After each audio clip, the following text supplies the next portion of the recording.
Good afternoon. My name is Bruce Clemmer, and we're at the Omniplex in Drayton Valley again for the Scott Provincial Tournament of Hearts here in 1996. With me are two gentlemen that are been here all week covering the provincial ladies playdowns. Ray Chuchansky from the Edmonton Journal and Kong Grikowski from the Edmonton Sun.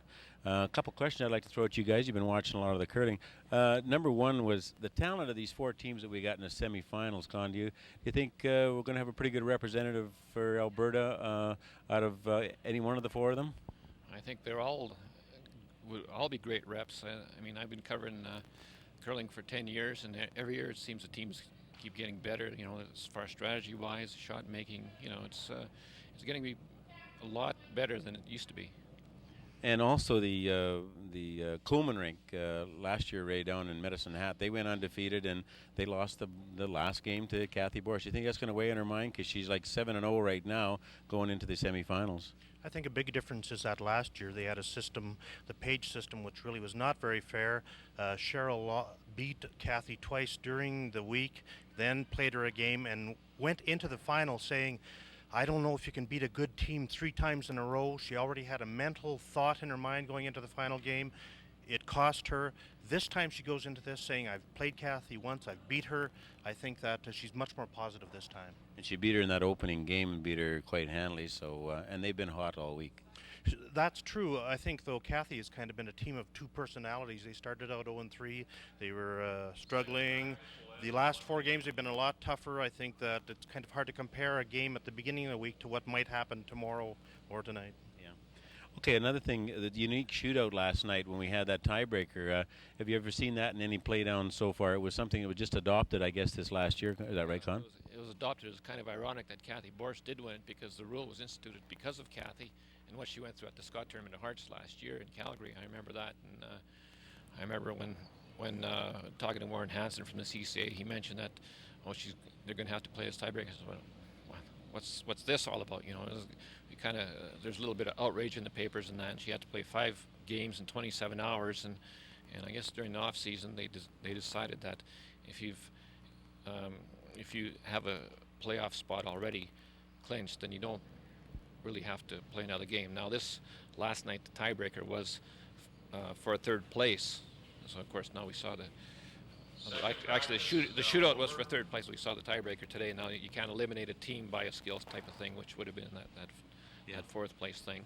But it's I thought it was pretty fascinating. You know, I mean, everybody up there it's like an NHL skill shootout. You know, it's something that you normally don't see, and you can sort of keep it like a mental measure. Oh, this person has that person's ahead, and you know, I think it's a pretty good wrinkle.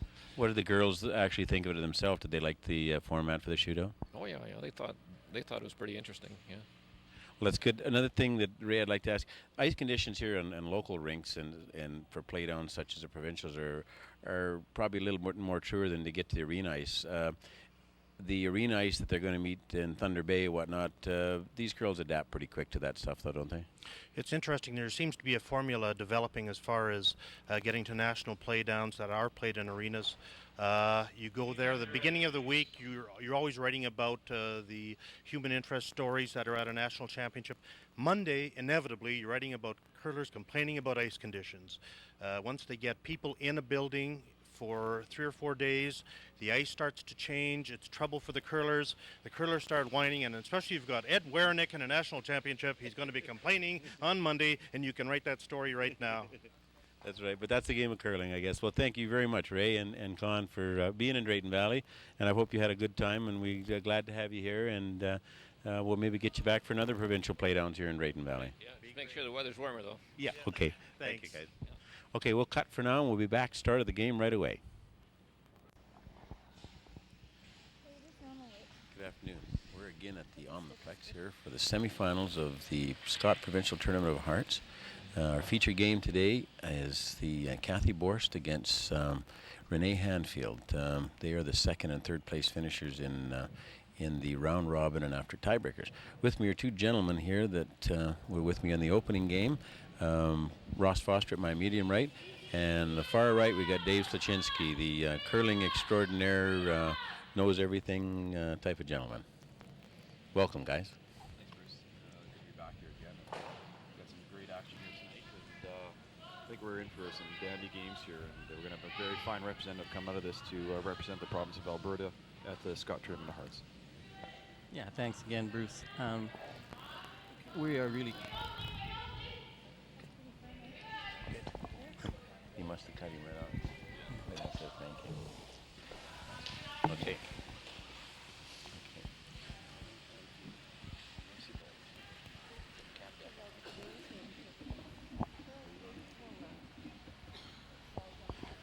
Okay, maybe you can recap the first up to this point here. We're just down to a few more rocks in this end. Dave, can you give just an idea what happened? Yeah, just the start of the end, Bruce. Cathy Borst lead put one in the house, and we got a miss out of the lead for Handfield, and then they basically exchanged rocks until Borst third rolled out on one of hers, and now it's down to just drawing in the house. That's about all for this end, Bruce. Yeah, they're playing it pretty wide open here at the first end. They're not going to try and junk much up. I think they're just going to fill each other out here and get their feet under themselves and maybe wait for a couple ends here before they really start getting... Handfield got last rock. Is that because she finished second, or was it a coin toss? Did you notice? I didn't notice that. Yeah, I'm not sure, Bruce, whether they got it because they finished higher in the standings or not. Well, we'll just take a look over there. If Coolman, they finished higher yet. Yeah, they've got last rock. I think that's probably the way it went, eh? Yeah, I think that's maybe why with a round robin there should be some advantage to finishing higher in the standings. That's right. Well, we're proud to bring you this telecast of some sponsors that have helped us out as West Winds Black Gold, Sunshine Ford, Wildcard Enterprises, and Darlington Audio. They've assisted us in some extra funding in order to do this, and very big thanks goes to Videotron, who brought all their facilities and give us an opportunity to show these featured games. They're going to be on tape, delayed to the public in Drayton Valley, and we have some tapes for sale. If anybody wants them, we're glad to do that. There's the blank end, guys. Yeah, that's blank, so Handfield will retain the hammer in the second end. Got a great crowd out tonight, Bruce and Dave. Got all kinds of fans sitting out in the walkways upstairs in the on the bleachers, and even downstairs there's a double row of chairs down there, so we've got a packed house tonight. Last night was probably the biggest crowd, and this might top it before the end of the night's over. Still a few more people trying to squeeze in good spots. Yeah, I think the crowd might have been around that 400 to 450 last night, I believe, is what we may have had for a crowd. So it was a great crowd.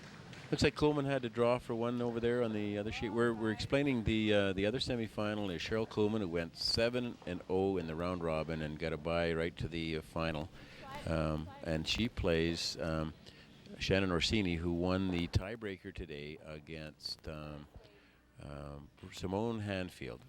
That was really a tight one there until late in the end. Maybe give us a little fill in on that one, Ross. Yeah, that one went right down to last rock. What happened was in the ninth end, Simone Handfield had the hammer and was trying to hit and blank the end to retain the hammer going home and be all tied up, but she hit and stayed in the house and counted one. And Orsini was able to grab a deuce in the 10th to win the game. So yeah, it was a barn burner. It went right down to Orsini's last rock, and great game. Looks like they're playing it pretty cautious, Dave. They don't really want to get into a whole bunch of garbage here right away. No, I'm sure they're going to play it really clean for the first three ends, and three or four ends, just feel each other out and go from there. Just try and get a feel for the ice and see how much curl there is in it tonight and stuff like that. You think they get a feel for it after this many days? This ice doesn't change much here in Drayton Valley. No, actually, I talked to Cathy Borst earlier today, and that was one comment she made. She said that the ice stayed consistent from sheet to sheet, and it was consistent right through the entire week. So that's kind of good to hear. It takes away any chances of possibly somebody sneaking one off on you if the ice is bad and stuff like that. Sweeping, boy, they haven't made too many sweeping errors this weekend. I've been watching them squeak by guards, and the only sweeping error I seen was last night in that shootout we had. I think I seen one where they were dusting it pretty good, and all of a sudden it slipped a little deeper in the house than they wanted. I think that was on Simone Handfield's shot. I think it went to the back of the forefoot. So I guess if you call that a sweeping error, I don't know. I've got guys that sweep right through the house. So I mean, I never called it sweeping errors. So, but yeah, we'll have to explain the procedure for the. I guess I forget what the exact words were, but it was a shootout last night that they used to figure out where the Borst, Orsini, and Simone Handfield teams ended up, and we'll have to explain that a little bit later on the broadcast, how they worked on that. Yeah. And Dave's trying to get a time here on the ice. It looks like it's pretty quick again tonight, Dave. Yeah, it is. I just got a time on that one rock to the 12th when it was 24 seconds right off the giddy up. Should be interesting here, Cathy.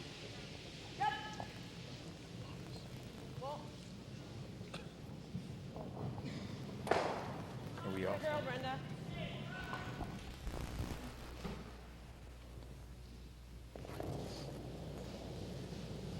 Yeah. Well, we're back at the third end. A few little technical difficulties.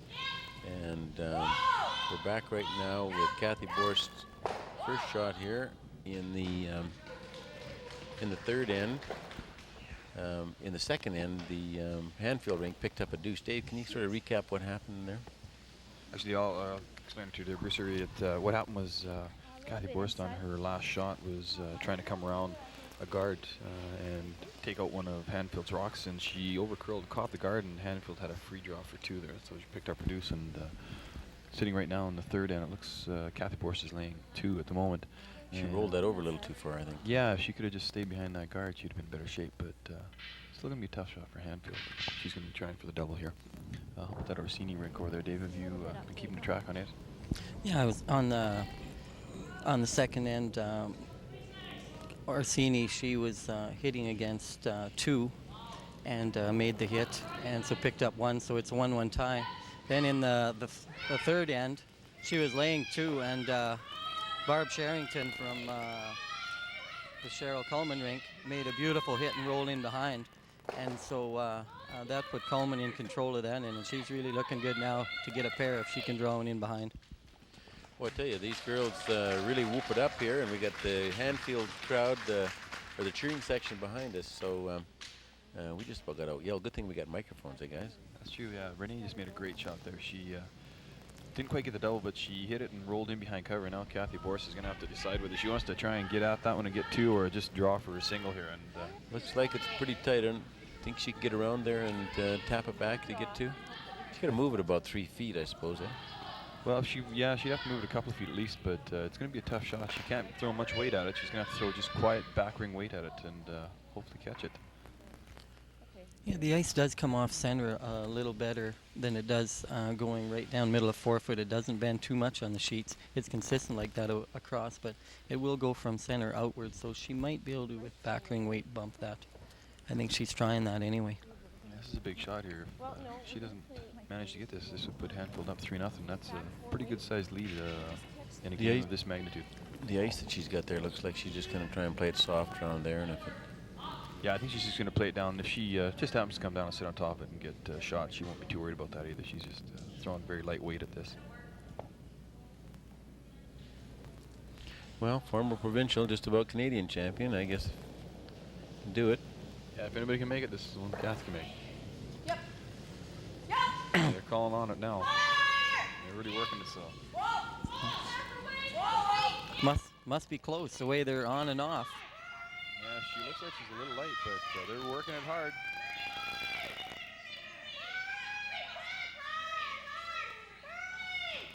Ooh. Ooh. Oh, I don't know I think if she only got the it. single, though, eh? Boy, that was a great shot. That was a good Yeah, shot, I think yeah. that was a great shot, yeah. So now, after 3 ends of play, it is Renee Handfield 2, Cathy Borst 1, and Handfield will have the hammer. That's a lot of rocks in play over there on the A side there. I see Coleman and Orsini. They're not scared to play lots of rocks. Yeah, they've started right from the giddy up. They've had all kinds of rocks going, and yeah, they're not afraid to play the junk game. That's for sure. Maybe Dave, if you could just give us a quick recap on maybe some of the percentages of these 4 teams over the past week during the round robin. And I know there's some pretty good percentages showing. Oh yeah, well last night they give the awards for the All-Star lead second, third, and skip, and the team, the Rennie Handfield team, Karen McNamee, curled an average of 83% for 7 games. And second, Lori Seaman from the Shannon Orsini rink, curled 77. She was the winner of that one. Thirds, Karen Roos, curled 78%. And the all-star skip was Cathy Borst. And I was talking to her yesterday about that, and she says, boy, I never thought that would happen after the first game she played against Coleman, and she had a lot of tough shots and just didn't quite make them, and curled 38% the first game, and then curled and ended up being the top 77% skip at overall. 77%. Yeah. She really turned it around there. She went 3 losses in a row, and then she caught fire and won 4 in a row, and then won the shootout last night to not have to take part in the tiebreakers. So she's on fire right now, and I look for good things from Cathy right now. Yeah, well, that's because you picked her to be in the final or to win, didn't you? That's and true. Dave got first pick, and he picked Coleman, so I'm hanging on to Orsini over there. That's my pick, so we'll see. No, that's a pretty good pick. And started on Tuesday night, and to have the 3 teams we picked out here on Saturday night, it's not bad. No, I can't believe that one. Well, we should know what we're doing. I mean, we've been curling for a conglomeration of about 125 years, haven't we? I think so. The way I throw a rock, I feel like I'm 125 years old. Kate Horn, the lead, she's been with Cathy Borst for quite some time, hasn't she, Ross?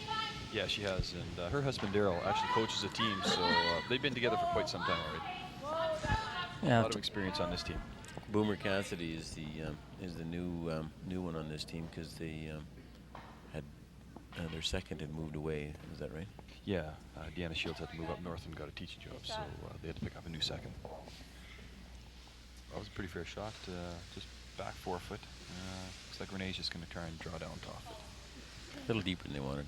Yeah, I just took a time on that, and that was just about 14 seconds, hog to hog, and they didn't sweep that one all that hard, and they're sitting behind the 4 foot, so the ace is very quick tonight. We've been telling everybody on talking about the way we do a lot of timing locally here is the 23, 24, 25 seconds. That's from hog to where it actually stops. A lot of the competitive curlers time it from hog to hog, right? Is that right? Yeah, that's what the numbers I give her from hog line to hog line. What was that one, for instance, or did you get it? Actually, I didn't get time on that one, Bruce, but it's a great shot right on the tee line. Left it out in the open a little bit.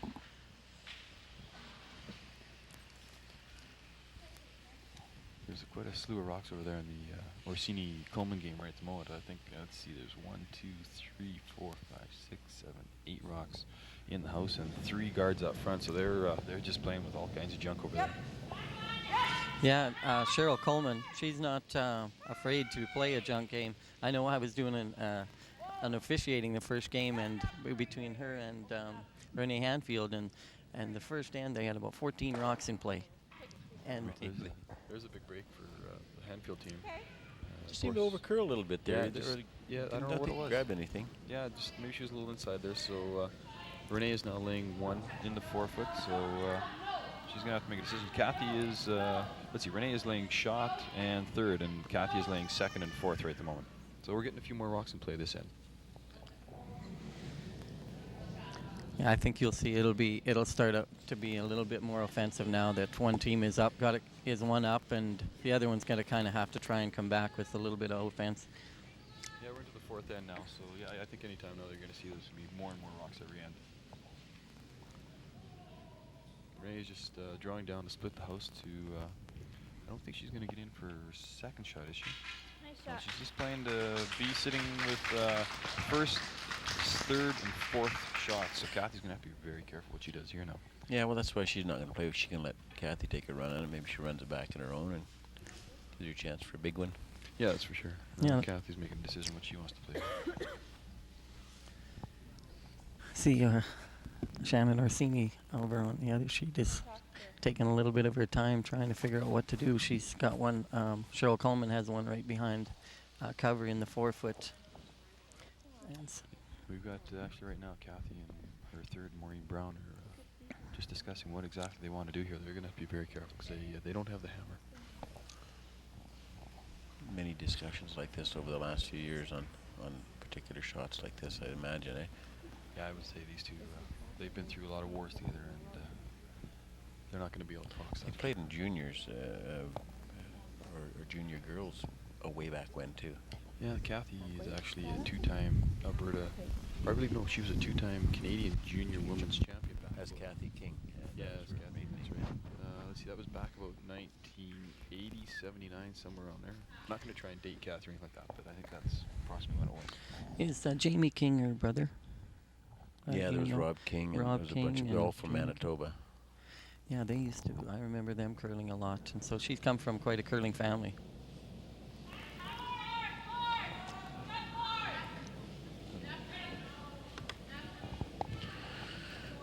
Here comes Boomer Cassidy's shot. Oh, Yeah, they're just playing outside when. looks Almost laying like a third piece of shot. Ooh, a flash, boy, that's going to hurt. flash. Yep, that's what you don't want to see. No, especially when you don't have the hammer. They're, right now, Renee's looking like she could get a bundle this end. And she isn't even worrying about that one in the back of the forefoot right now. She's just loading up the house and not worrying about becoming second shot Should here. make that hit in the last rock and try and pick up a Yeah, handful or less. Yeah, it was like you said. She's going to make Cathy make her make the big shot. Yeah, it could work for her, or it could work against her. You never know what could happen in that situation, and sometimes it's better to get that one out of there and be laying your 3 with no red ones in there, because Cathy comes up with a big shot, and she might be laying 2 right away and force Renee to take one. So I don't know about this. Well, she's now laying first, third, fourth, and fifth. So, boy, Cathy's starting to shake her head. She's trying that same. Oh, she's just going to go for a freeze now. She's gonna trying to protect the end so she doesn't get a big one laid against her by the looks of it. Some of the percentages, team percentages for the week, Coleman's team percentage 77 along with Renee Handfield, and they finished first and second, so I guess percentages mean something. Borst at 76, Sajoli, who didn't make it, was 76, Foster 71, Simone Handfield 71, and the Wilburn Rink with a 63. And they had first time that they'd been out in the playoffs, and I'm sure in years to come they may be back. Listen, if Cathy just A called little- for a freeze, little heavy. boy. We'll see what Renee's going to do here. I think she's gonna make a play on that one. Just try and hit and roll across. Just almost a perfect shot by Maureen Brown, but she just flopped off just enough. But she's still second and third shot, Cathy, so she's still okay. As long as you don't get no cross the house doubles or something, and you pick up 4 and 5, and you know that can happen. This is Marcy Balderson, the third for the Renee Handfield team. She's close. Oh, great Ooh. shot. She rolled in, is now laying first and second. Yep. Now Cathy's really gonna have to be careful not to come down and jam those. And looks like she's just. Is she playing there, Dave? Is she gonna play the hit or? No, just she's go? going to play a freeze down to it. She's gonna try to freeze with that. Okay. So the ice isn't bending a whole bunch then. She hasn't bent a whole bunch of ice. Must not be. This is Maureen Brown, the third for Cathy Borst's team, second shot.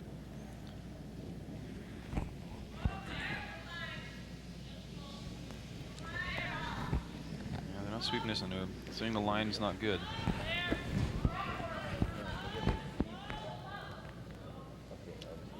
She looks pretty close on their weight. Looks real close. Looks real close on the weight. This could be a great shot. This is the one that might get them out of the end here. Yeah, she did. Great shot. Okay, we'll wait till the end of this end.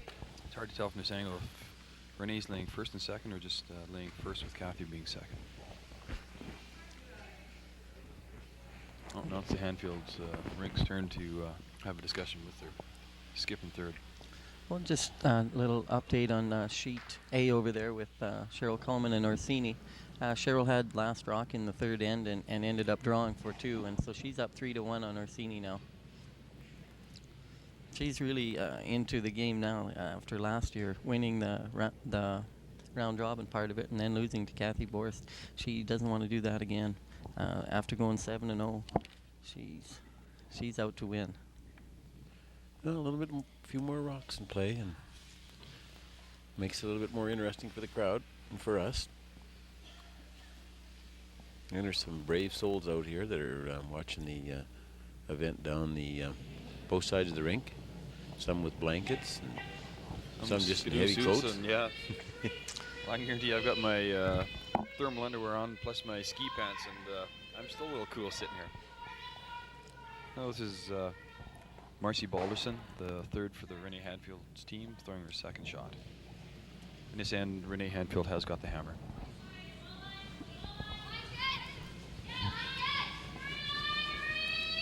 They're sweeping it for line. Looks like she's starting to overcurl a little bit.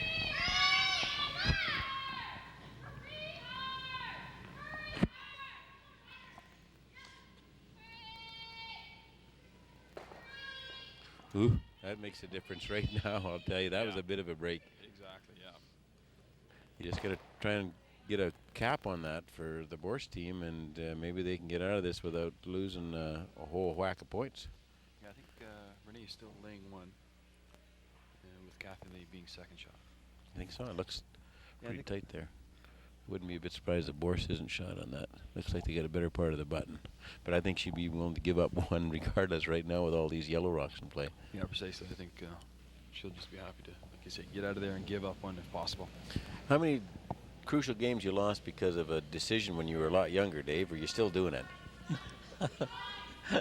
I lose lots of crucial games because of decisions and because of lack of talent. But you hate losing them because of a poor call. That's one thing you don't want to do. You can't blame yourself for missing a shot sometime because, but you hate calling a bad shot and then having a bunch scored against you. Think she's just going to turn around and throw a guard tight, or is she going to leave it out top of the house? Be good, do you think?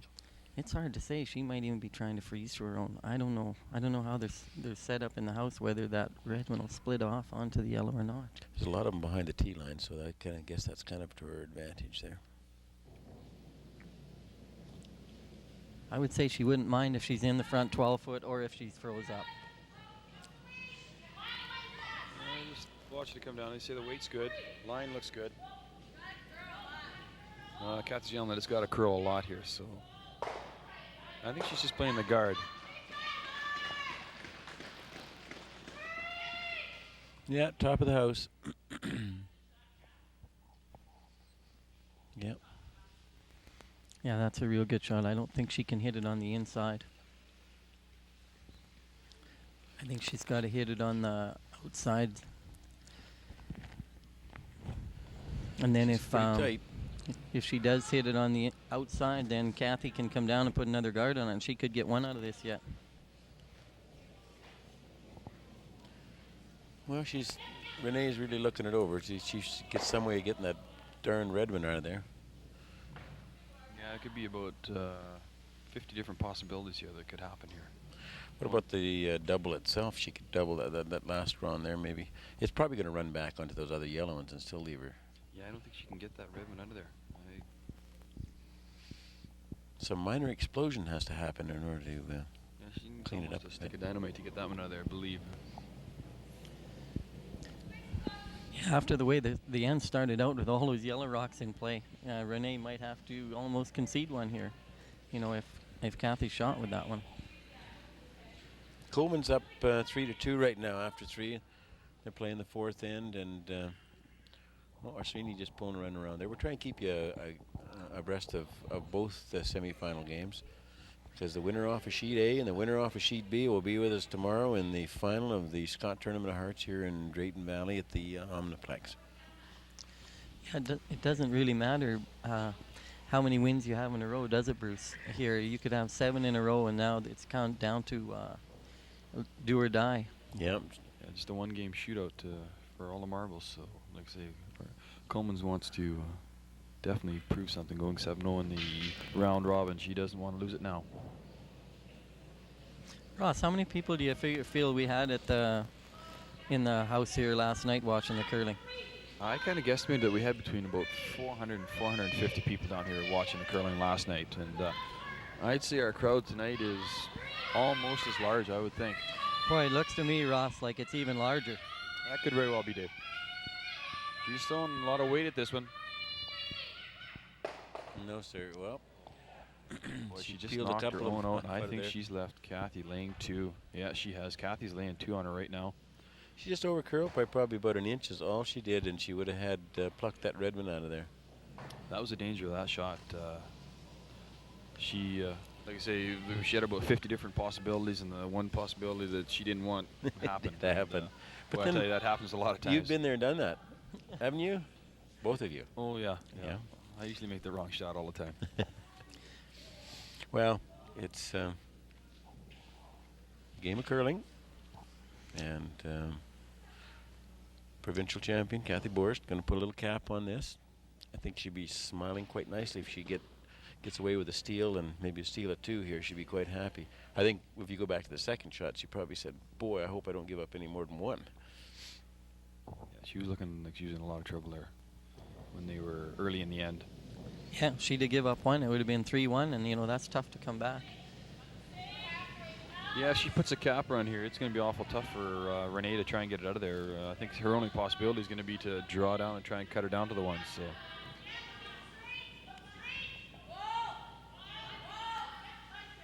Oh, she's got a great shot, yeah. She put the capper right on there, and I think Renee's got nothing but a cold draw right to the 4 to cut her down to 1. What about this nice? See the rock over on the edge of the 12-foot. Oh, I guess she's going to go for the draw. I mean, if she turned around and play that angle raise, she might be able to, angle raise, come off that one off the left side of the house, and try a double. There might pick up 2 or 3 that way. Yeah, she figures this way she's going to come around. She's just going to give up 1 here. Playing the percentages. Yeah, that's right. These girls, they play the percentage. They don't try those wick wing boom shots like we always try. Unless they have to, and if she gives up 1, she's tied 2-2 and got the hammer and still She's in no control. trouble. That's right, exactly. You don't want to give up a steal of 2 here. I think Dave's going to put his watch on this one. Pretty smooth. Oh, his watch says 428 seconds, so I think it's a little too quick. They're working this one hard. She's saying she's got Really room. working it hard, trying to get it in there. She looks like she's That's a pretty good close. shot. Yeah, that's a great good shot. She She's give gonna- up the 1. I think yeah. that's all she was looking at. Exactly, yeah. She's pretty happy with that. So we do now, after 4 ends of play, it is 2-2, and Renee Handfield still does have the hammer. Thanks, Dale.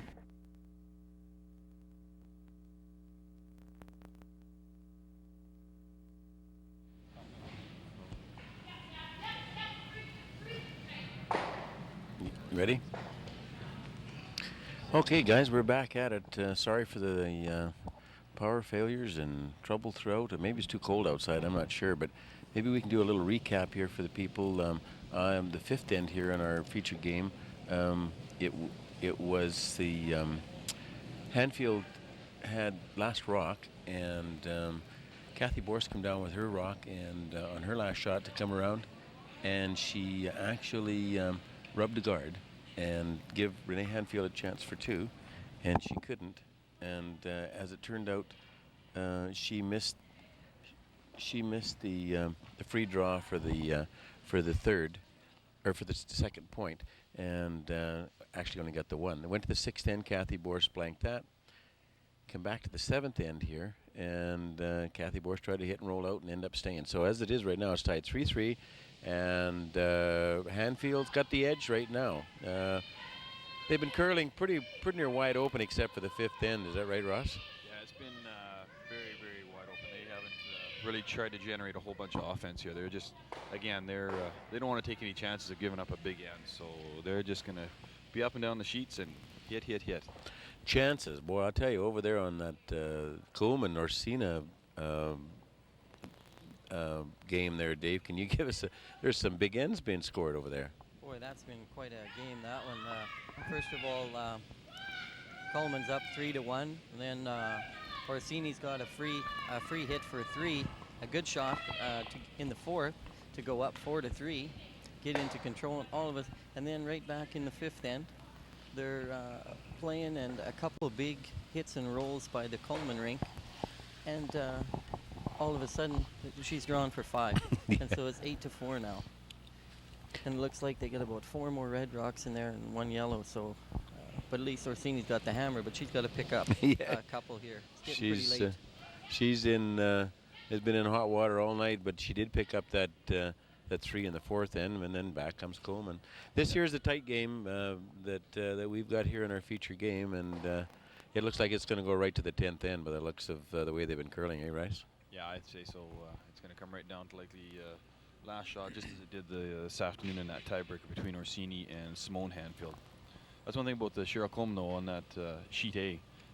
They are not scared to put rocks in play. They're about the most aggressive team that I've seen at this spiel so far. And they say they might give up 3, but they know they're going to try and get 3 or 4 or 5 as they did. They're going to work to get it right back on you.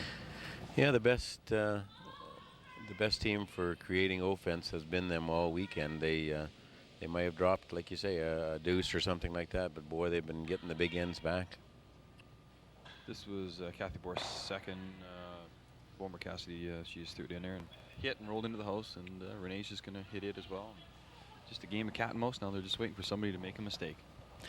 This broadcast is brought to you by the sponsors from West Wind's Black Gold, the Wildcard Enterprise guys. Geez, I can't have trouble saying my own company name here. It's cold out here. The Sunshine Ford and Mercury of Drayton Valley here. And with that, along with Videotron, and they've had a few difficulties tonight, but maybe it's our voices that have been screwing up some of their equipment. Who knows, eh? I don't know, maybe just like you say, it was just a tad bit too cold. I know Dale's got a brand new truck out there. He said he picked it up Tuesday, so he's working all the glitches out of it now as well. Got a few bugs in it, I guess, eh? Darlington Audio is also our other sponsor for tonight's game. Here's Boomer Cathy coming out with her rock again, wide open house again. Not going to generate a whole bunch of crap and give up a big end. Yeah, you'll see Cathy will have to start something. She's doesn't have the hammer.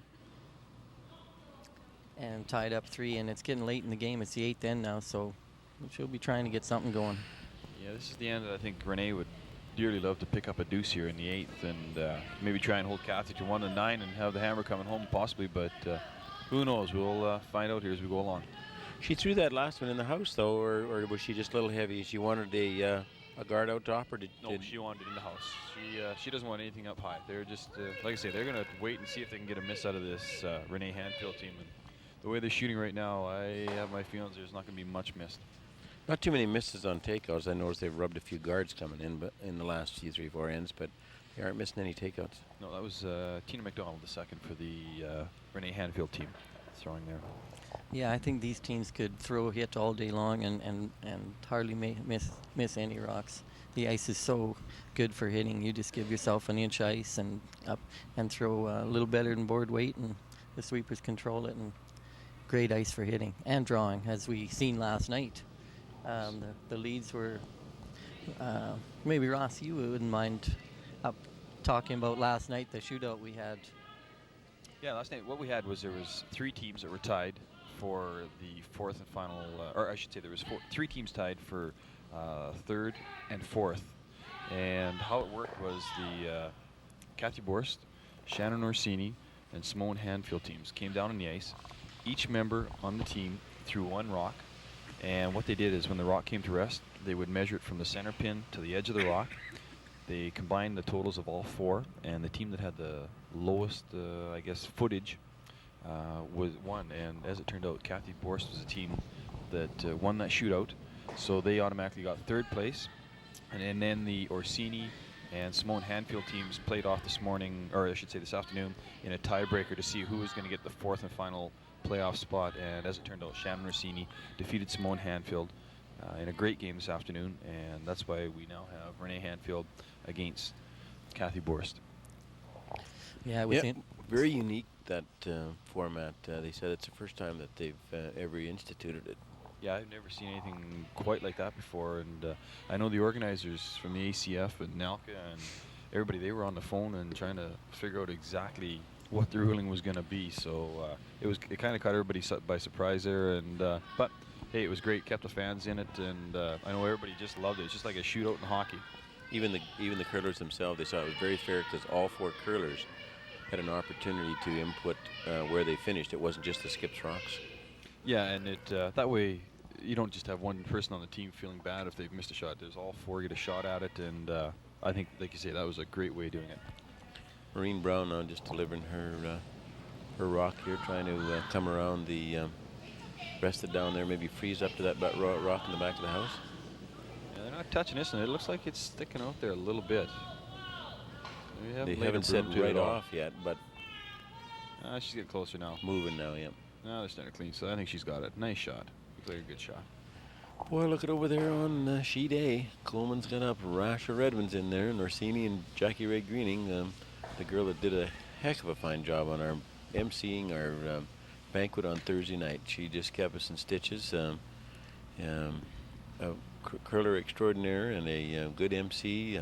Works with Wes Montgomery on that CFCW, so I guess with all that practice with a microphone in front of her, she comes by it honest, and we were very pleased at the banquet. Yeah, I think she's learned from the best from being Wes there. I think he's one of the best MCs there is around. He does a lot of that. Okay, we've just had Marcy Balderson on the Renee Handfield come down and take that one of Cathy's out, sitting in the back of the 8 foot. So I think Cathy's just going to likely play another hit on it too and see if she can get a little bit of a roll here. Yeah, nice to pick up a steal in 8 and get that, force the Handfield to get one back in 9, or ideal situation, have last rock, coming home, no guards, free draw for 4 foot or 8 foot, Dave. What's any part of the house would be nice to just to get the win if you can, as long as you got that last draw. Oh, it'd be nice just to have to draw the 8 foot, but I'm sure most of these curlers could draw the 4 foot when they need to. Orsini made a heck of a job over there, or shot over there to get the one. Yeah, she came down and made a great hit and a little bit of a flop into the 4 foot to, like you say, pick up the one there. So they're not over it yet. They're down 8-5 and they don't have the hammer, but it's going to be an uphill battle against that Cheryl Coleman team. A little encouragement. They laid 1 3-under. Maybe they can get another one back. But like you say, ends running out, down 3, playing the 8th. Coleman the edge. Yeah, that's one like I say, 3 is not a insurmountable amount to come back from, because with this free guard zone, you can really generate a lot of offense. Cathy's looks like she got pretty good weight on this one. One saying yeah, one saying no. That means it's got to be pretty close. It's got to be close here to get in the roll. She hit it right on the nose, sitting right there. So that's going to give Renee a chance now to see if she can do a little hit and roll here. Yeah, I wonder which way Renee's going to would roll here, Ross. Do you think she wants to roll to the middle or to the outside? I don't know. I think roll either way. If she rolls right out to the outside and just bites on the 12 foot, she wouldn't be disappointed. Or if she happened to hit and roll into the back of the 4 foot right behind that guard, she wouldn't be disappointed either. So I give Borst an opportunity to draw down to her, though. If you get it behind cover, it's behind the tee line. It could cause a little problem. Yeah, yeah, that's right. But only problem is it does put the heat on a skip. I know I skip, and if someone rolls one in behind there, you got to make by or they're going to get a deuce. Yeah, the only thing she doesn't want to do is roll out here. She wants to make sure that Cathy has to hit with her last stone and doesn't want to give her a free draw behind that center line guard. Yeah, that's right. You can't afford to roll out on this shot. Yeah, clean. It looks like she's pretty close. Yeah, happy with that shot. Right on the nose, so that'll give Cathy the opportunity again to try and hit and roll here. Getting back to last night when we were talking about the drawing with the crowd out here, and it was one fella from Rob Schlender's team. First of all, the leads, they all drew first, and they all set it within about 3 inches. One was right on the corner of the button, one was 3 inches off the button, and the other was 4 inches off the button. And he yells out, he says, "Now that's just the leads." I mean, it's just, and actually between all of the teams, between Cathy, Borst, and Orsini, there was 8 inches of difference between all 4 rocks. And then the third team was 24 inches difference, so it was really close. That's very close, yeah. Yeah, it just shows you how good these leads are. Like, it used to be that the lead position might be a little bit weak the way it worked, but not anymore. I tell you, these leads, they could throw with the best skips around. Cathy's just trying to wide open hit here. Maybe see if she can get a little bit of a roll. This is her last rock. Handfield does have hammer this end. No, it looks like she's going to get a nose. Don't know if she's going to get a roll behind or not. Get the rock first. Get that nice roll second, eh? Yeah, Yeah, that's for sure. You don't want to go down and flash it or something like that, trying to get the perfect roll. So no. That's what we called our president was Flash Paz. Larry Pazlowski. You got to give him a credit. He's been here all weekend. Took a week's vacation, and in order to be part of the volunteer group, did a heck of a job. Anita and Ann, they have not. I haven't come down here. I haven't seen them here. So. Have they ever gone home? I think they've got cots up in that office. Maybe they do. They've been down here 24 hours a day, just making sure everything goes smooth. The other volunteers just been phenomenal. These tough ones out here on the hog line, they got to sit and they got to look at one another back and forth across the hog line without watching the game. They just got to watch, make sure nobody violates the hog line infractions, and then the scorekeepers. Dave, you were one that you were a rover in a hog line. You did a little bit of all of it. It's kind of interesting to see all the aspects. Well, Renee just threw her last rock there and hit it on the nose, so she picks up 1 in 8, so that's going to make the score 4-3 for Handfield over Borst, and Borst will have hammer in 9. But Dave, on that judging and refereeing, you went all gamuts from. Did you go to as a timer as well? I did everything, timer and the hog line and an observer and standby. It was interesting. I learned a lot, and it was interesting being the observer, especially because you got to sit right behind where the skips are and the thirds, and they came down, they would always talk about their problems and whatever, and I tell you, there's some real class curlers out here. I watched a game where Coleman was down up 5, and all of a sudden she's down 1, and they never once got on each other. They just kept pounding, and they come back and won. And same thing with Handfield. Renee, she was down 5 points, and she's the one who come back, and she her whole team never give up once, and a class bunch. Stick with positive attitudes, and that's what they've all got. I guess you don't want to be chirping back and forth at one another and end up finding out that you made the other players on your team a little upset. You don't need that, not in this caliber of curling. No, that's for sure. The one person I want to really say is a class act is that Simone Handfield. She is just a fine lady. She lost out today in the tiebreaker to Shannon Orsini. The lady always has a smile on her face, whether she won, whether she lost. She was always very friendly. You could talk to her, and like I said, I just want to say she is likely one of the classiest ladies I've ever met, and just hats off to her. Yeah, she's been in the curling for many years, and have coached a great number of them. Have also with her daughter Simone or Renee, who's playing here tonight, the team that she's with. So she's been. Coach, I'm sure, doing a lot of refereeing, done everything. And in fact, her and her husband, Emil, were ice makers out at Beaumont for a while, too. So she's done everything. Yeah, she's gone from being a competitor in this spiel to now she is Renee's coach in this game here. She was out at the 5th end break, and she's now put on her coaching hat and helping out. So I'm sure that's going to help Renee to settle her down and stuff like that, knowing her mom's there helping her out and stuff like that. So like I say, she's a very classy lady, and our hats off to her. Yeah, we've, again, all the volunteers have done a fantastic job. We've had girls in the media and girls at the front desk selling souvenirs. Great job there. The kitchen. I know the kitchen, they said their best customer was Ross. They said he said he tried everything. Is that that's probably the truth. I can believe that. Can you believe that, Dave? Oh, yeah. I seen Ross eat before. It was awful delicious. Donna Clammer, she's one very fine cook, and I think maybe that's why Bruce's waistline might be just a little bigger than normal. Well, I quit smoking 5 years ago or 6 years ago, and that's been part of it. But yeah, she's a pretty good cook. But all the other girls in there, Deb Nixon and herself and Jackie Torrey, great job keeping everybody well fed here. We didn't want them to leave. We wanted to keep them here eating and drinking and stay here the whole time. I don't know whether we can keep them here overnight tonight, though. We just had the lead on the Cathy Borst team, threw her rock right through the house there. She was trying to just throw it into the rings there. So we've got one yellow Handfield rock sitting just off center, and Renee is going to now try and draw around that and generate a little bit of offense here. Mm-hmm. This is the lead, Karen McNamee.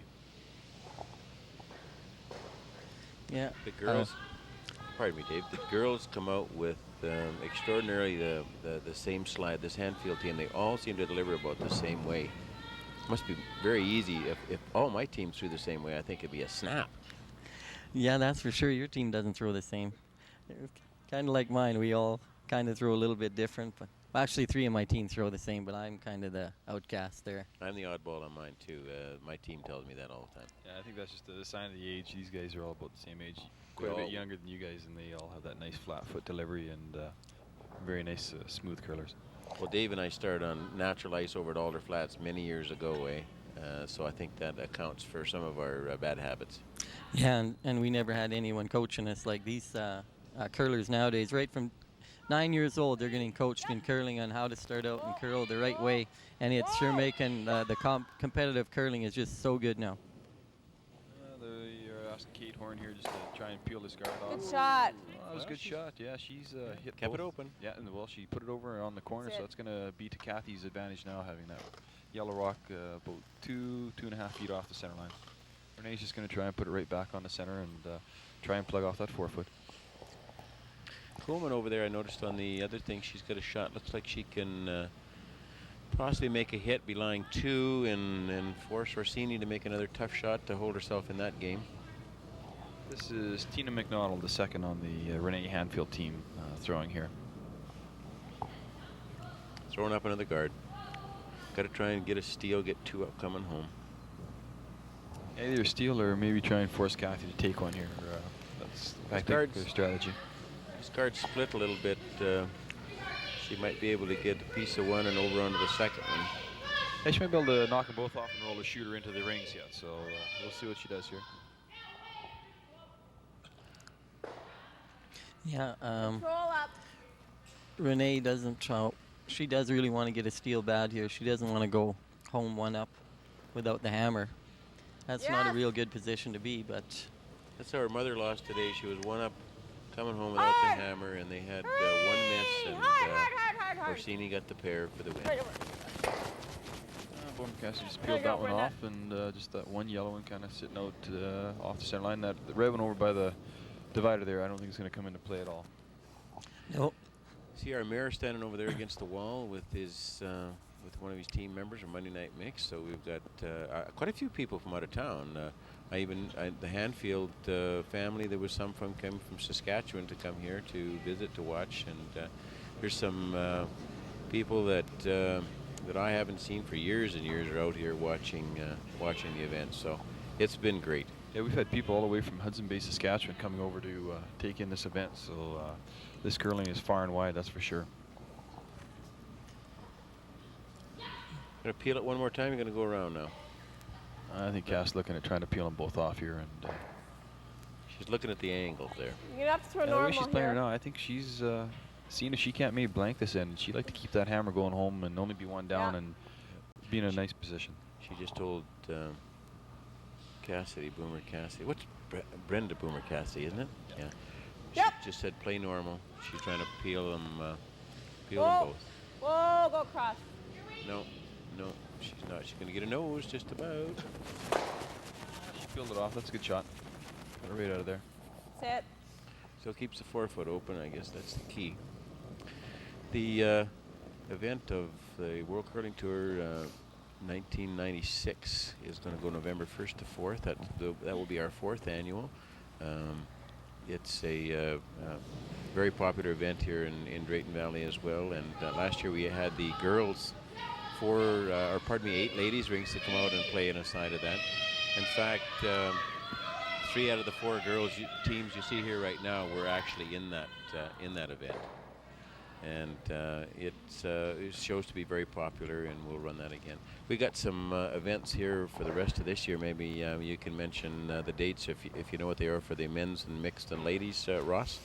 Yeah, the men's will go in February 14th, 15th, 16th, 17th. I believe are the dates. The ladies will go the week after, so that'll put it around the 21st, 22nd.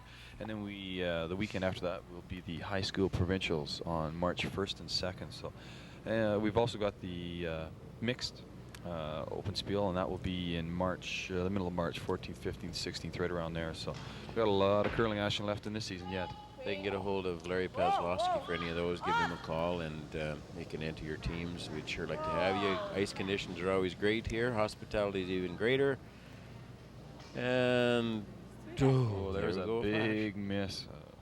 Yeah. Maureen Brown just lashed that one, trying to peel that guard. So that's really going to give Renee a chance to put a little pressure on here. She can draw around that center line guard. We're going to run with our third annual Summer Gold on the 14th, 15th of August in this year too. So if anybody is The actual dates are August 15th, 16th, 17th, and 18th. 18th, and if anybody's interested, please get a hold of Dave Suchinski or myself, and we can certainly sign you up for that. It's maybe 18 holes of golf, a great bonspiel, and lots of fun, and a big barbecue. Weather's generally great in Drayton Valley at that time, right, guys? Oh yeah, there wasn't much liquid sunshine last year at all. And the ice conditions are almost as well as we have right now. They are the last 2 years they've been great, and I'm sure that you'll enjoy yourself if you want to enter into that bonspiel. Tina McDonald here, the third for the Renee Handfield. She's just bumped that one yellow. It was on the top of the house, the end a little deeper, so it's going to force Cathy. That's just what she wanted. She wanted to bump that straight back, didn't she? Yeah, what she was trying to do actually was trying to go around that, or just maybe bump it straight back. They were talking about maybe trying to do a split halfway down the ice here, thinking maybe the rock wasn't going to curl enough, they could just split it. But the way it sits now, Cathy could get a little hit and roll here and maybe put a little pressure on Renee. Oh yeah, she's going to be going hard to get a deuce now and to go home one up without the hammer. But yeah, if Renee, like you say, does make that split in there, then it could be tough for Cathy. She might be throw forced to take control. one The more weight you throw, still the might better be, roll you're going to get anyways. It's the beauty of curling. You just never know until the last rock comes to rest here what's going to happen. Yeah, a little update on the game over there with Cheryl Coleman and Shannon Orsini. Last end, Shannon Orsini drew one in and just about buried. And Cheryl Coleman had one on the corner, and she come out and picked that one out with takeout weight. Skinny, the guard, picked it out and got another one. So she's up 9-5, playing 9 right now, and there's not a lot in play. See, Maureen Brown left that open again. She wanted to hit and roll behind and didn't quite make the true shot. You see the first one get, I don't know what happened. Handfield's got an opportunity to hit and roll and put the pressure back on Borst. Backed up that much. It's like playing chess. Yeah, exactly. Especially at this caliber. Boy, I tell you, these ladies, they don't miss much. Surprised me. Oh, and there's been a lot of good hits and rolls this weekend, or weekend doubles, and just top-notch curling. Today's game was an indication of that. Simone Handfield curled 86% in the loss. Her team curled, every one of them curled over 80%. Shannon Orsini today curled 88% to beat Simone Handfield. Her team was not quite as strong, curling at about average 79%, but that's great curling. Well, Renee looks like she hung this out a little bit. I think she's going to get a she piece. might roll out on this. Whoa, oh, she flashed it. Oh, no. Look at the eyes of a skip. You'd like to say, oh, shucks, or more, but yeah. You just suck it up and hope for the center best is next the shot. You still got problem. one bullet left and make a good shot. You can get yourself out of the end, but definitely Cathy's in the driver's seat right now. She can bury one here. What do you think? Is she going to go around? Is she going to try and maybe come off that? Marine wants to look tappery and come in behind. I could be high and dry and she can get a roll. I think she's just trying to find a place Well, that you don't will want to go too bury. short. And that guard is That's a little tough bit too, too short. right? I think Rolling behind it. she could leave it out in behind the her own. open. You got to Still go, give Kath. What else? Renee a chance. this You is go scary. here, you set up a double. Yeah, I know. Oh, I hate this center line here. They're discussing a little bit of their shots. Yeah, if we were practicing, it goes from there to the button, right? Just. Yeah.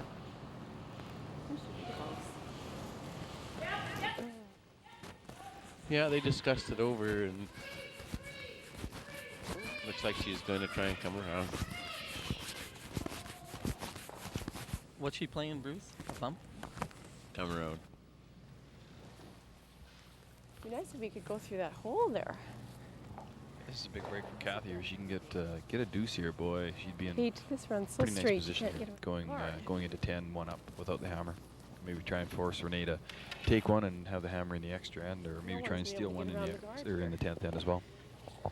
Top 12 is good actually because Well, looks like David's prediction of Kuhlman in the final is pretty close. Looks like my Orsini team is unless it's hanging. pretty tough, although they have got one in play and they're drawn around. Yeah, how much did we bet on that? Was it $50? I think it was just a hot dog. Just a hot dog? Yeah. Yeah, big tube Well, steak. I'll take it. Cathy Borst with her first rock here in the ninth end.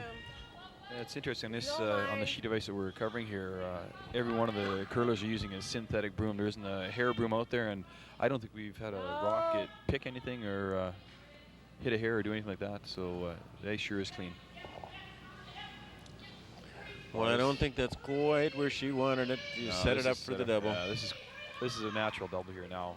It wouldn't finish for her. I heard her say, lots of room. It just didn't want to finish around there. I think she was just a tad bit light. If she could have brought that in just another couple of feet, she would have been, partially buried. I think they didn't want to leave it there and then end up if you get it too deep, and then Renee could pop and go behind. She's definitely playing the double. Yeah, I though. did. Yeah, still not an easy double, but see what you can do here. This is Renee Handfield's last shot. Cathy Borst has the hammer in this end and is presently laying 2. Yeah, she doesn't want to slide this one by her. She'd be in big trouble. Yeah, give up a 3 here, boy. That would be almost a game over, I think.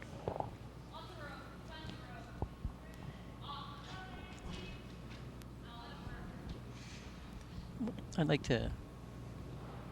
They're yelling for it. Yeah, they're working hard on this one now. Looks good. No, I don't think she's good. She got the single. I think she's got a no. Yep. Yeah, Give Cathy a free draw for the deuce. Free meaning hit the 8 foot and you get a pair. They're both pretty good on time right now. They both got 15 and 17 minutes left, so they played this game fairly fast. Yeah, it's been pretty wide open. It's indicative of the time they've got left. Everything's been up and down. Yeah, you see it hit. If you look over on the Orsini-Coleman game, their time clocks are a little bit less time on it and stuff like that, and that's indicative of the amount of rocks that they've kept in play. This is a big shot for Cathy. Boy, this one. It's interesting that she's coming from that spot instead of going maybe from center outward, because she only needs to get full 8 foot. But I think she probably knows that it won't overbend too much if he throws it good. Over in that Orsini-Coleman game, the skip Cheryl Coleman just made a great double to and sitting laying 1, so she's just curling fantastic over there.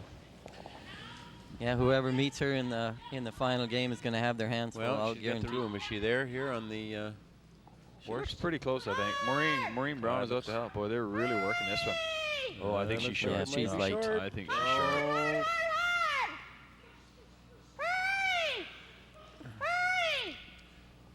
Boy, that is a big mistake when you have a wide open draw for 2. Don't get it. Ooh, Cathy's looking pretty disappointed with herself. Yeah, looks as though maybe it's just out. The destiny right there, eh? I think she might have got out just a little wider than she wanted to, and might have been a little frosty there. I'm agreeing with Dave that maybe I'd have played from the inside to the outside, and you're going down that nice, keen center line. So like I say, there might be a little bit of a frost line out there, in the edge of the 8 foot, edge of the 12 foot. Yeah, you have a tendency when you throw a shot like that, you can't afford to rack, so you make sure you're on the wide side of the broom, and I think that's what she did, and got it just out a little bit.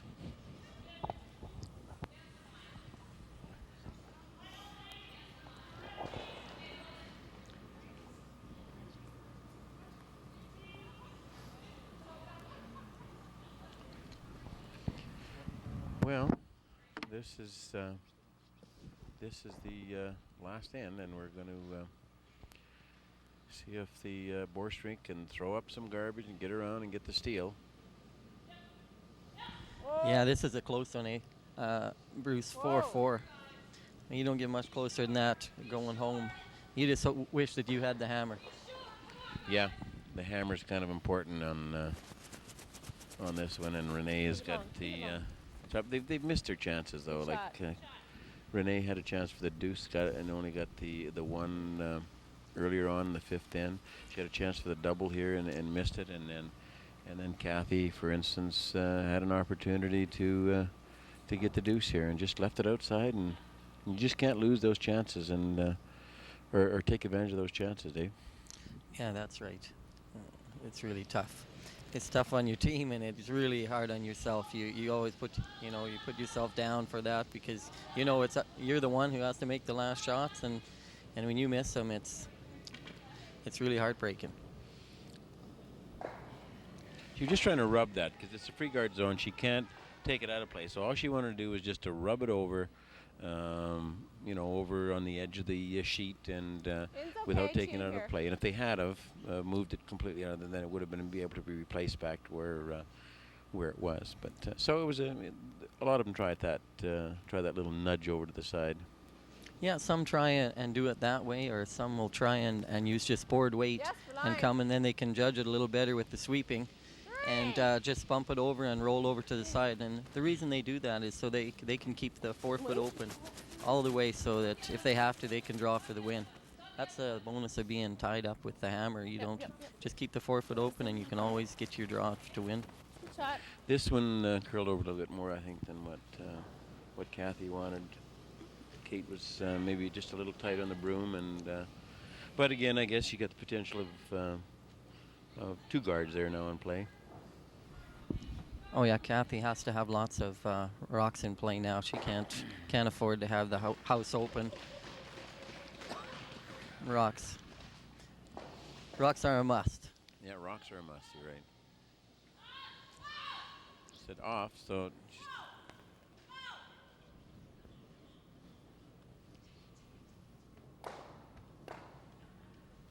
Well, she moved him around a little bit, but still left one rock in play, and I'm sure Cathy will throw another one way up top. Yeah, getting back to the people that helped Larry Pozlowski, he deserves a lot of credit for this week. Like Ross said, he took time off work, some holidays, and he's head statistician up there, and it's a thankless job. And I tell you, he has that thing, the stats and everything ready to go for the curlers within about 15 minutes after the games are done, and so they can go over their games, and they're doing a heck of a job up there. You go into the room when they're after a game, and they're just doing crazy in there, and Larry deserves a lot of credit for that. Over, guys. The media, they've been Journal, Sun, the radio stations, CIBW, Mel doing his end-by-end report. Heck of a job there, keeping all the people informed in the Big West Country. Okay. Just over. A lot of information for all the papers, information back in the local TV. You hear it every night, so linked up to the internet, I guess, is what it is, and that makes a lot of difference.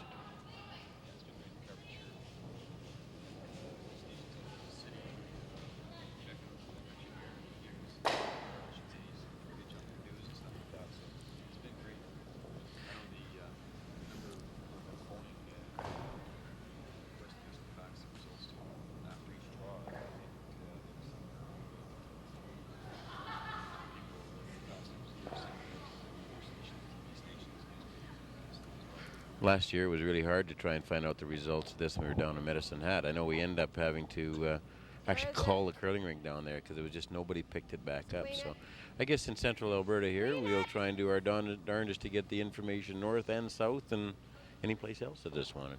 And Videotron is again allowing us to do these local broadcasts and show it to our people throughout next week. Again, a big thanks to Dale Haig and Jeff. Did a very fine job. And our two cameramen today is Dave Lapointe and Arnie Haitola. And Arnie actually did the mobile on the camera on the first day broadcast, and Dion Caneller as well. So thanks, guys. We really appreciate your efforts. We've got the easy job here, except our feet are cold. This Handfield team, they've just been peeling everything off the Cathy's throwing up front. They look like the team can throw a lot of good weight, exactly what you need for peeling and stuff like that. Some ladies teams have a struggle with that peel game because they aren't able to throw them quite hard enough. But this Renee's team looks like they've got lots of leg drive and they can throw it with the best of them. Oh yeah, that's for sure. I think most of the teams out here, from what I've seen, they throw a pretty good hit weight, but I think this is one of the stronger teams for hitting. That was we heard a little shout there. She tripped over the foam rubber, eh? That's the Lori Athlete Seaman over there on the sheet, eh? The second on the Shannon RCD team. Jackie's over getting her circumcomfort and checking to make sure she's not too badly banged up. Doesn't look like I don't think we have to sympathy, get the though. stretcher out. No, and Jackie's not giving her a whole bunch of sympathy here. I'm sure we'll hear a story on the radio station that Jackie works for on Monday morning about this. A little bit of action happening with the Coleman Orsini game. It was 9-5 going into the ninth, and Orsini come back with 2, so they're not dead in the water yet. It's pretty tough to steal 2 going home, but they're still in it a little. Yeah, you never say die. They're only down 2, and a steal of 2 is not an impossibility, that's for sure. There's one center line guard over there, so anything could happen over there yet. Renee's asking her second, or I should say her third, Marcy Balderson to peel this one off again. Yeah, if she makes the double peel on this one, it wouldn't be looking too good for Cathy unless they do get another nose hit. Yeah, Renee's objective right now is just to keep that 4-foot area open so that she can draw down with her last shot. Yeah, she's got it. She's just going for the single peel. She wasn't trying to do anything fancy yet, eh? No, she wants to that one on the over there on the corner guard. It's not really bothering her because she's still got a wide open 4-foot to draw to with her last shot if she has to, and that's all she needs is one. So so far their game plan is working out great. Boy, don't you wish you could throw weight like that for peel, Ross? I just wish I could throw a rock straight down the ice sometimes. I have a tendency to maybe hit the other sheet. Mind you, I always blame it on my skip for giving me the wrong broom. We got our skip, and or maybe we can listen in and see what Cathy and Maureen are saying. Will it curl in there? That's Well, the it only might thing. take off the line. That's where I threw that draw. I remember it came just. I'd have to throw on just on the side of the line, I think. Button almost. And if I'm short, it's not too bad, right? Well, no, then it'll be a double. Because they'll be too close together. We either throw one more or we try to go around. Well, we could go one more guard and then go in with yours. Or is that leaving it too late? Don't want to set up a double here with the guards either, though, right? Yeah. Or it can happen either way. I'd try yours. Going in? Yeah.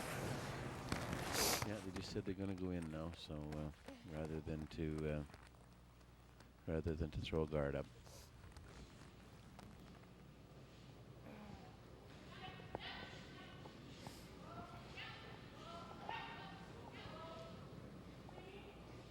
Yeah, I'm not sure. I guess if she's going in here around that corner guard, she must be. No, it looks like she's just going to put one up front, Ross. Yeah, I was wondering because I thought going around, coming in this early around that corner, it doesn't really do her a whole lot of good because that 4-foot's still wide open, and I don't think Renee has any problem grabbing a piece of it if she has to. She just said that they were talking there. I could listen into their speaker, and it said they wanted to go in. So Well, maybe they're going right in there and got another trick up her sleeve here, maybe. Where is it? With the experience that Cathy and Maureen have, they got lots of tricks up their sleeve. Oh, you got lots of room.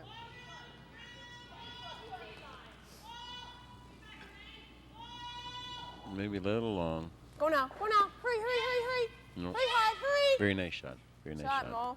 Yeah, she's right in there. There's a Front of the chance. tee line. Yeah, so now Renee's got to make a decision. Does she peel off that guard or is she going to hit that one? I think she's going to go after it, and if she happens to rub the guard off, she won't be too disappointed. You see about half of it, so. Yeah, I think so. Like I say, if she does rub the guard, that's not a big mistake. She'll be happy to get rid of either one. This is Marcy Balderson again, the third on the Renee Handfield team. This is her second shot. Not a bad call by Cathy, you know. Even if she hits this one on the nose, Cathy can just bump her back. They're working hard on it. Working hard on it. Yeah, she wasn't totally disappointed in that. The only thing is now is that you give Cathy a chance to throw maybe just a little bit better guard than what they had, and cover maybe cover more of the center line and give her a little bit to look at on the outside. Yeah, it's possible. And also, if Renee has to There's draw, the she's guard then and going to guard have to is be full high. 4-foot to win the game with her last shot. So that was a good call by Cathy. Yeah, I saw Renee in the first 2 games. She had to draw cold 4-foot to win both the games, and she drew right there. And she has got good draw weight, so she's just trying to keep that 4-foot open. And but it's still a little tougher when you're drawing against one in the 4-foot with a guard on it. Yeah, you get the adrenaline pump a little bit, and it's not tough to throw it a little bit extra hard and slip right through. So that's where your sweepers become crucial. They got to make sure they can judge the weight perfectly and put it right on the forefoot. Cathy, as Bruce said, is just going to throw it up there and let her see the outside edge of it and cover up that center line a little bit. Over on the Orsini-Coleman game, just Cheryl has a hit right now to win the game and go on into the final game. Looks like Coleman's got 2 rocks to go, and I think if she makes this hit, she's all over there on the other sheet. About 4 feet out front would be good.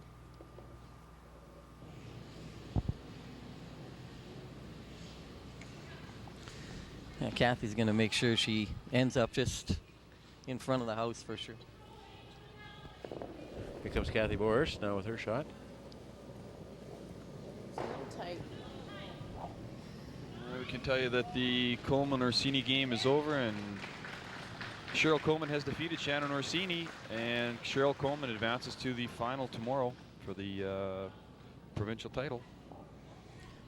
That's where she was last looks like year. She's a little bit warmer than she wanted to. She's coming right into the top of the house. She didn't quite want to be there, but still not a bad shot. Ooh. She's grimacing, but to me it's not a bad shot. Maybe we can pick up. Oh no, she knows what she wants.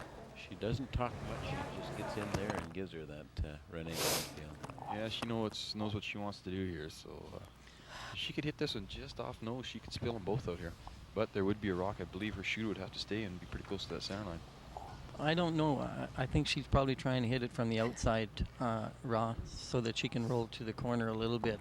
That's the way I think I'd play the double on this one. Yeah, I think that's you right there, Dave. Yeah. Not an easy shot anyhow.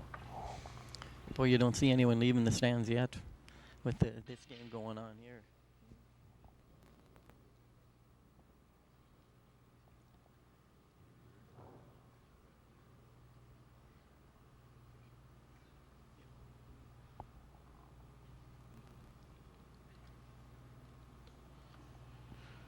Down to the nitty-gritty.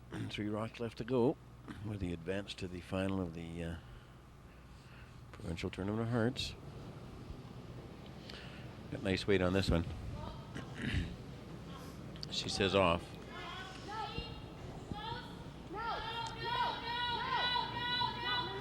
Nose. Oh, she got on the, well, but it moved off the forefoot a little bit more. So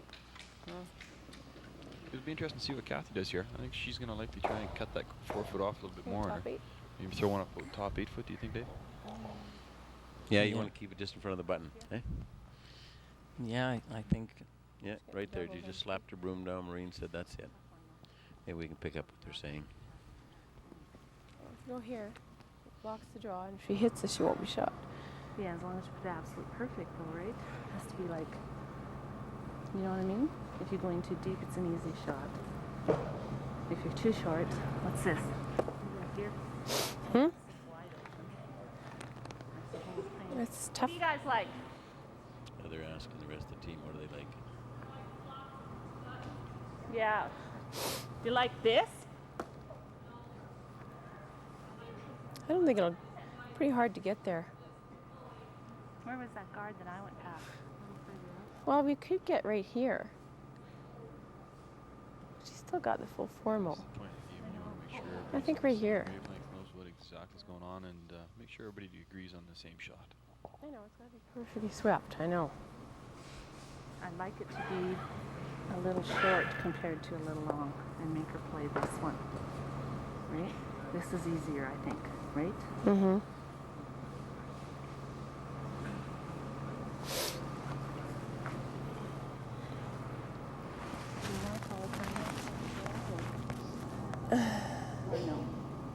They're really looking at the possibility of No, coming this around that guard too tight and then leave the full 4 foot If you wide end open. up coming in here, she's got the full 4 foot to draw to.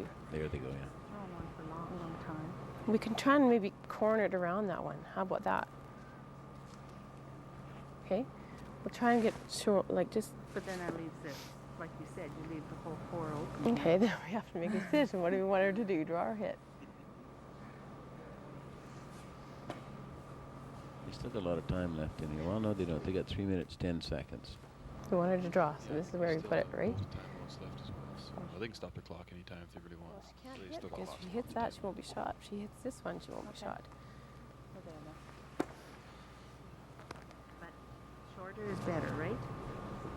Like, just biting 8 is better than biting 4. Well, it's got to be full 8, Mo, because yeah. it's got to be so that the nose of that one, Right. the back of the rock is sitting, that she hits it should be in the Closer, 12 foot. Yeah. That's what I mean, but we're better off just by.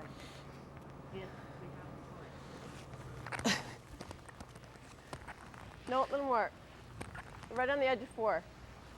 Well, I think they've decided that they want to come into the house, guys, the way they were just talking, and they want to end up where they're Same weight, I trying to guess, cover part of the 4 foot and get it in. So, so if Renee hits it on the nose, Okay, she's you going to want have the to get a back bit of of a the roll rock in order to get the shot. So be they're like scared to touching come the back of the- too far around the guard, and then leave the Like this full 4 foot full open for 8. Renee to draw. You know what I mean? So the back of the Yeah, it's rock good, is going to be touching the Good back of tactic the... on Cathy's part. She's letting that clock just wind down. She's The inner side making of Renee 12 sit foot. there and think about her shot a whole bunch more too. Yeah. So they've taken enough ice that she wants to be kind of on the center line to cover the 4 foot, and maybe just biting it the way they discussed it. Yeah, even if she even slipped in, you know, it's still a lot of pressure on Renee Handfield to hit and stay in a big game like this. So Well, you can bet her heart rate's going up by the second here. Come on, get on it. 3! They're working it. Cathy's she's yelling hard. They're really sweeping this one hard. Looks close. Looks close.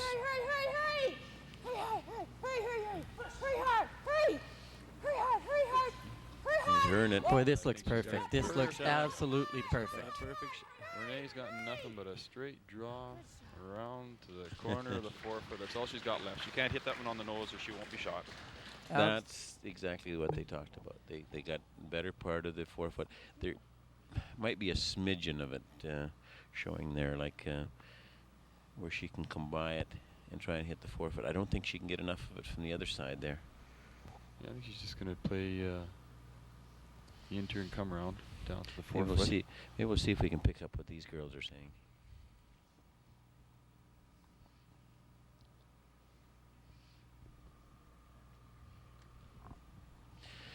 No, I guess their mic doesn't work, guys. Renee's mic isn't working, even though she's very quiet. They're coming out to talk. Maybe we can see what they... Yeah, no, their team has a big decision. They're going to make sure everybody's on the same wavelength too again here. So Can you pick up what they're saying? I'm a little older and a little hard of hearing, Ross. See if you can listen in on these girls. no, I can't hear a thing. They're too far away. I think there's not much to discuss here other than that we've got to become shot rock and we've got to be on the 4 foot. They're just debating which way do we get there. They've just called a timeout. They've still got 11 or 12, just about 12 minutes left on their clock, so they've got all kinds of time here.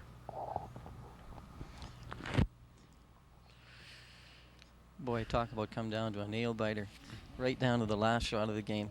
Yeah, you couldn't ask for a better ending here. Yeah, this is No, unless exactly you're Renee what- Handfield. She Yeah. would want the full 4 foot Yeah. to draw to, not what it is. So. Oh, and there's Mum Handfield coming out to talk to the girls and maybe just calm everybody down and say, look, it's just a straight draw to the 4 foot. Nothing to it, kid. It wouldn't be so bad if she could just draw straight to the 4 foot, right to the button, but she's got to come through a port or else go out a little bit wide on maybe ice that she's not really sure of. Yeah, she. I think from the angle that it looks as though to come around full around the shot that Cathy just threw, she's got just a bit of an opening there to get chunk of the 4 foot, and all she has to do is just bite the 4 foot. Or the other one is to play it close to the center line and just maybe get a slight rub off of that to get to the 4 foot. Either way, last shot to get to the final of the Alberta Provincial. You got to be a little bit shaky in the boots. I know I'm shaking just sitting here watching them, so I can't imagine what it feels like to have to actually throw this bullet. No kidding. Even the Cheryl Coleman and Orsini rink, they finished their game and they're sitting on the backboards watching too. This is exciting. Yeah, this is why curling's such a great sport. Excitement abounds here. Well, it looks like they've made a decision. We'll see here in a second where they're going to go. What's the decision, girls? Which way are you going? Down the middle? Just tried to ask the member of the Karen Renee. McNamee to lead on the. Oh, they're going to play the tap. They're going to play the tap on their own, she just said. So she feels that she can get that full to the fore. She just feels that it's too easy to hang one out there and not get through that hole. You're like right. They might not bend up for her. Yeah, you see, look at the angle there. Just to play their own rock just straight back, and they have got a foot and a half on either side. Yeah, there's lots of room to tap that one in there. If they happen to tap it on the center line side, they can always come back onto Cathy's rock that's sitting back there. So that's not a bad call. We'll see what happens here. Yep. She makes it's a great call. She misses it. Who knows? Boy, that was a just absolutely perfect shot Cathy Borst threw there. I guess that's why she was a runner-up in Canada last year, making shots like that all the way through. Yep. So Yep. a lot of anticipation there. You can just feel electricity in the air. Yeah.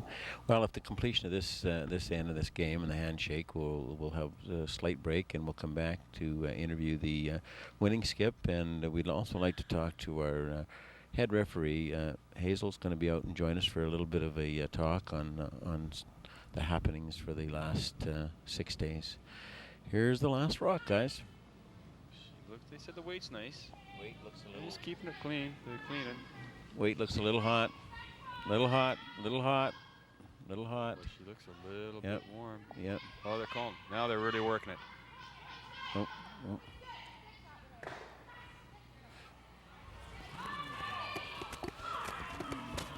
No, Well, I know this is going to come to a measurement. I think they just lost it on that. I think they were a little heavy. No, maybe not. They're going to get an official over here right now and measure it up, whatnot. Cathy Borst looking at it. Get a close up here. What do we think here? I think the way it sits there, I think it looks like it might be red. I'm not sure though. Too close to call. We'll get that measuring device out there and we'll get the official to let us know. What do you think, Dave? Looking at that angle, who do you think? Well, we got a close up there of the rock, and it is damn close, guys. I think by the reaction of the Handfield team, I think they figure it's Borst, but I don't know. It's too close to tell from here. A measurement to see whether you go onwards to Thunder Bay. But then, of course, you got to get through a gal by the name of Cheryl Coleman, who hasn't lost a game since she got here. Cheryl Coleman is 8-0, so I think Cathy's feeling pretty comfortable. She's smiling away, and she's hugging her second there, so I think she figures they've got it.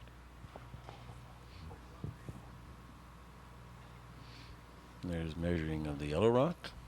Tightens it up a little bit. The other ones on the other side, they're giving themselves This has been one absolutely excellently curled game here. Nobody really loses this game. There's just one person gets to go on, that's all. And can't say enough about the skill of these players. They're just fantastic.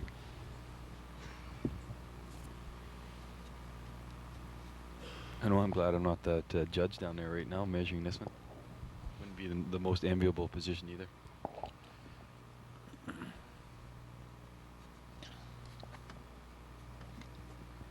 Yeah, it's red by quite a bit. There it is. Cathy Borst advances to the final of the Provincial Ladies. It'll be a rematch of last year's final between Coleman and Borst.